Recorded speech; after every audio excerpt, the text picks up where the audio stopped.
Good morning class. In last class we studied about respiration. Human respiratory system के बारे में पढ़ाया था और इसके कुछ पॉइंट्स थे. फर्स्ट पॉइंट था द नोज़ एंड थ्रोट. ये हम पढ़ चुके थे कि जो एयर होती है वो हमारी नोज़ के थ्रू पास आउट होती है. हमारी नोज़ में हेयर होते हैं जो एयर को क्लीन करने का काम करते हैं. नाउ सेकेंड है हमारा trachea and bronchi. Trachea and bronchi में क्या होता है? As you breathe air passes down the throat into the trachea. जब तुम सांस लेते हो तो जो एयर है वो थ्रोट के थ्रू पास आउट होती है ट्रेकिया में. Soon the air reach a place where the trachea branches into two tubes. और जल्दी ही एयर वहाँ पहुँच जाती है जहाँ पे ट्रेकिया दो पार्ट्स में डिवाइड होती है. Each of these tubes is called the branches. और उन दो ट्यूब्स को कहा जाता है branches. Each branches further branches into to smaller and smaller tubes. वो बहुत ही छोटे छोटे पार्ट में डिवाइड हो जाता है लाइक दिस. ये डायग्राम में आप लोगों को दिख रहा है ब्रांची. ये ट्रेकिया है, थ्रोट से ट्रेकिया में आई, फिर ट्रेकिया के बाद पार्ट में डिवाइड हो गई. ये ब्रांची है, ब्रांचेस और सारे पार्ट्स में डिवाइड हो गया. ठीक है.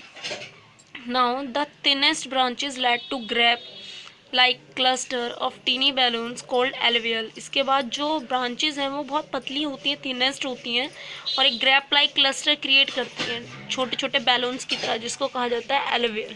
ये एलवियल है जो यहाँ से ब्रॉड करके दिखाया हुआ है. ये यहाँ पार्ट है, छोटे छोटे पार्ट में डिवाइड होगी ब्रांचेस, और उसके बाद ये एलवियल है. Okay. Now the alveoli make up most of the tissue of the lungs, the main organ of respiration. ये main organ है respiration का. Each thin walled alveolus is surrounded by a network of capillaries. Her alveolus बहुत सारी capillaries से घिरा हुआ होता है.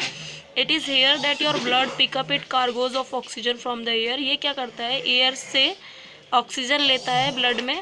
Oxygen from the alveoli pass into the blood. फिर उसके बाद एलवियल से ऑक्सीजन जो है वो ब्लड में फ्लो होती है कैपिलरीज के through. Meanwhile the waste gas carbon dioxide pass from the blood into the alveoli. और इसका मतलब क्या है कि अगर थोड़े ही टाइम में तुरंत ये फंक्शन सही से ना हो तो जो कार्बन डाइऑक्साइड है वो भी मिक्स हो सकती है. तो कार्बन डाइऑक्साइड अगर ब्लड में मिक्स हो जाएगी तो क्या हो सकता है? इंसान की डेथ भी हो सकती है. Within second you breathe out the waste gas carbon dioxide. लेकिन क्या होता है, हम एकदम से वापस से सांस लेते हैं, छोड़ते हैं. सांस जैसे ही लेते हैं ऑक्सीजन अंदर जाती है, ट्रैकिया में जाती है, ट्रैकिया के बाद ब्रॉन्चेज में, और फिर एलवियल में. एलवियल से वो ट्रांसफ़र हो जाती है ब्लड में, और जो डीऑक्सीनेटेड होती है यानी कार्बन डाइऑक्साइड होती है उसे हम ब्रेथ आउट कर देते हैं यानी बाहर निकाल देते हैं. Now diarrhea. Some time you have may experience the need to pass watery stool frequently. कि कुछ टाइम आप कभी कभी क्या देखते हो कि पानी बाहर निकल रहा होता है. ठीक है. This condition is known as diarrhoea. इस कंडीशन को कहा जाता है diarrhoea. It may be caused by an infection. ये इन्फेक्शन की वजह से होता है, जैसे फूड पॉइजनिंग और indigestion. It is very common in India. Normal India में होता है, नॉर्मली बच्चों में होता है, क्योंकि बच्चे बाहर की चीज़ें ज़्यादा खाते हैं तो उन्हें वॉमिट होना स्टार्ट हो जाता है. तो वॉमिट ही होता है वाटरी स्टूल फ्रिक्वेंटली, और इसी को क्या कह दिया जाता है? Diarrhoea. Under severe condition it can be fatal. अगर ये ज़रूरत से ज़्यादा हो जाए तो डेंजरस भी हो सकता है because of the excessive loss of water. क्योंकि ज़रूरत से ज़्यादा अगर पानी लॉस हो जाए बॉडी से तो क्या हो सकता है कि बहुत प्रॉब्लम क्रिएट हो सकती है और डेथ भी हो सकती है. Diarrhoea should not be neglected. Even before a doctor is consulted, the patient should be given plenty of boiled and cold water. तो डॉक्टर की कंसल्ट लेनी चाहिए, ज़्यादा इग्नोर नहीं करना चाहिए, क्योंकि उससे क्या होगा, अगर पानी लॉस हो जाएगा तो उसकी कंप्लीट मात्रा में पूर्ति होनी चाहिए. अगर वो नहीं हो पाती तो फिर प्रॉब्लम क्रिएट होती है. नॉर्मली बच्चों में ज़्यादा होता है तो डॉक्टर ना ORS यानी ओरल रिहाइड्रेशन सॉल्यूशन का घोल पिलाने के लिए बोलते हैं. ना नेक्स्ट है डाइजेशन इन ह्यूमन्स. ह्यूमन्स में क्या होता है, जैसे हम लोगों में, एनिमल्स में, ह्यूमन बीइंग में नॉर्मली डाइजेशन का प्रोसेस होता है जो अभी हमने पढ़ा था कि digestion small intestine, large intestine, stomach के थ्रू होता है. लेकिन जो एनिमल्स होते हैं उनमें डाइजेशन जो होता है वो रूमिनेंट्स में होता है. Ruminants are animal with cloven hoof and a system of eating and digestion known as chewing the cud. इसमें क्या होता है कि आप लोगों ने देखा जितने भी एनिमल होते हैं वो रेगुलरली अपना मुंह चलाते रहते हैं, रेगुलरली च्युइंग करते रहते हैं. क्या होता है कि उनके अंदर एक रूमिनेंट नाम का फंक्शन होता है. वो क्या करता है, घास फूस को पचाने का काम करता है, जो नॉर्मली ह्यूमन बींग्स में नहीं होता है. तो वो क्या करते हैं कि जैसे ही वो घास फूस खाते हैं वो अंदर जाता है रूमिनेंट्स में, और क्या करता है, उसको डाइजेस्ट करता है. और जो पार्ट डाइजेस्ट नहीं होता वो वापस मुँह में आ जाता है. इसलिए वो रेगुलर क्या करते रहते हैं, च्युइंग करते रहते हैं. Most ruminant have 4 cavities in the stomach. Normally ruminants में 4 कैविटीज़ होती हैं। दीज आर द rumen और पाउंच, द रेटिकुलम और हनीकॉम, द ओमोसम एंड द ओबोसम और मो। ये 4 कैविटी इन्होंने दी हुई है। ये देखो पार्ट दिखाया हुआ है पूरा एनिमल डाइजेस्टिव सिस्टम का। ये इंटेस्टाइन है, पंचरूमेन है, ये ओमासम है, ये ओसोफोगस है, ये ओबीमोसम है, ये रेटिकुलम और हनीकॉम भी है। तो आप लोगों को पता होना चाहिए 4 पार्ट में डिवाइड है। ये 4 पार्ट में डिवाइड होता है। जैसे खाना जाता है अंदर वो डाइजेस्ट होता है, जो डाइजेस्ट हो जाता है वो एनर्जी के रूप में मिल जाता है, जो डाइजेस्ट नहीं होता वो वापस मुँह में आ जाता है। तो इसलिए डायरेक्ट हमेशा च्युइंग करते रहते हैं।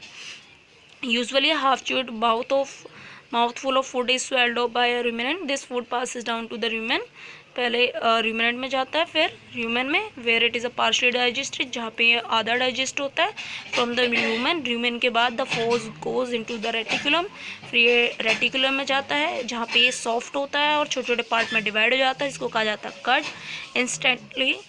Interestingly the cud is sent back to the animal's mouth. तो वापस जो कड है वो छोटे छोटे पार्ट में डिवाइड हुआ वापस से माउथ में चला जाता है और फिर से वो च्युइंग करना स्टार्ट कर देते हैं सलीवा के साथ मिक्स करके। ये प्रोसेस मैंने अभी आप लोगों को समझा दिया। The cud is swallowed once more passing, फिर से वो रेटिकुलम में जाता है, ओमसम में जाता है, ओबामसम में जाता है, स्टमक में जाता है और फिर से डाइजेस्ट होता है। और अगर उसके बाद भी कुछ बच जाता है तो सेम प्रोसेस अपनाया जाता है और फिर वो वापस से माउथ में जाता है। इसे नॉर्मली च्युइंग करते रहते हैं। No mammal is able to synthesize enzyme that digest cellulose except ruminants, which digest it by harboring cellulose digesting bacteria and protozoa with their stomach used to unusual digestive tract। अगर digestive tract different हो जाए या किसी वजह से खाना किसी और पार्ट में चला जाए तो मैमल्स का जो डाइजेस्टिव सिस्टम होता है वो ख़राब हो जाता है। और यहाँ पे नो मैमल, कोई भी mammal is able to synthesise enzyme that digest cellulose except ruminants. Ruminants के अलावा कोई और सेल्यूलोज वो डाइजेस्ट कर ही नहीं सकते। टाइप्स ऑफ टीथ, ये मैंने आप लोगों को बता दिया था। Teeths are hard bone like growth in the upper and lower jaw. Most vertebrate animal, ये कट ब्रेक और च्युई करने का काम करते हैं। ये फंक्शन है और टीथ है। टीथ का डायग्राम मैं आप लोगों को पहले शो कर चुकी हूँ कौन सा क्या पार्ट है। Canine, premolar, molar, incisor, teeth root, जो बोन्स, ये मैं आप लोगों को बता चुकी हूँ। तो बस आपको यहाँ पे नॉर्मली पढ़ना है, ये डायग्राम ड्रॉ करना है और लर्न भी करना है कि 32 दांत होते हैं नॉर्मली एडल्ट में। 16 एक जो में 16 होते हैं। 4 मेन टाइप है। दे आर 8 इंसाइजर, 8 इंसाइजर होते हैं। 4 इन ईच जो, हर एक जो में 4 होते हैं। They are our front teeth. Incisor को फ्रंट टीथ कहा जाता है जो शार्प चीजल कटिंग करने का काम करते हैं। और इन चारों के पीछे कैनाइन होते हैं, 1 of each side, her side पे एक होता है, एक टॉप में होता है, एक बॉटम में होता है। दे आर शार्प, ये शार्प होते हैं, फैंग लाइक होते हैं, टीयरिंग का काम करते हैं यानी फाड़ने का काम करते हैं स्पेशली मीट को। द अदर टिथ प्रीमोलर्स, जो बाकी बचे हुए दांत होते हैं उन्हें प्रीमोलर कहा जाता है और मोलर्स कहा जाता है। ये ब्रेक और च्युई करने का काम करते हैं। Chewing movement causes the teeth to act like millstone to grind their food, ये फूड को ग्राइंड करने का काम करते हैं। An adult human being has all together 8 premolar and 12 molars. Human being में 8 प्रीमोलर और 12 मोलर्स होते हैं। The premolar are smaller than and in front of the molars. जो प्रीमोलर होते हैं वो मोलर से छोटे होते हैं और फ्रंट होते हैं। स्ट्रक्चर ये मैंने आप लोगों को बता दिया। क्राउन लाइक स्ट्रक्चर होता है जो गम से एम्बेडेड होता है और अलग अलग पार्ट्स दिखाई देते हैं, जिससे ये स्ट्रक्चर में गिवन है। स्ट्रक्चर आप लोगों को लर्न करना है। ये स्ट्रक्चर मैंने आप लोगों को पहले भी समझाया हुआ है। Normally tooth decay, food that is not remove from crevices in the teeth decay producing acid that attack the animal। क्या होता है कि जब हम रेगुलरली खाना खाते हैं तो दांतों में बहुत सारा खाना रह जाता है और वो क्या करता है, कैविटी क्रिएट करता है जिसको कहा जाता है टूथ डिके। इसकी वजह से जो दांत होते हैं वो ख़राब हो जाते हैं। अगर रेगुलरली ब्रश किया जाए तो टूथ डिके की जो चांसेस होते हैं वो कम हो जाते हैं। Milk teeth, we have 2 setup of teeth during life time. हमारी लाइफ में 2 टाइप के टीथ होते हैं। Milk teeth which appear between first 6 to 24 months of life and the permanent teeth which grow from the age of about 6 year until the 20s। 6 to 20 में permanent होते हैं और 6 to 24 में temporary teeth होते हैं। Now this chapter has been completed.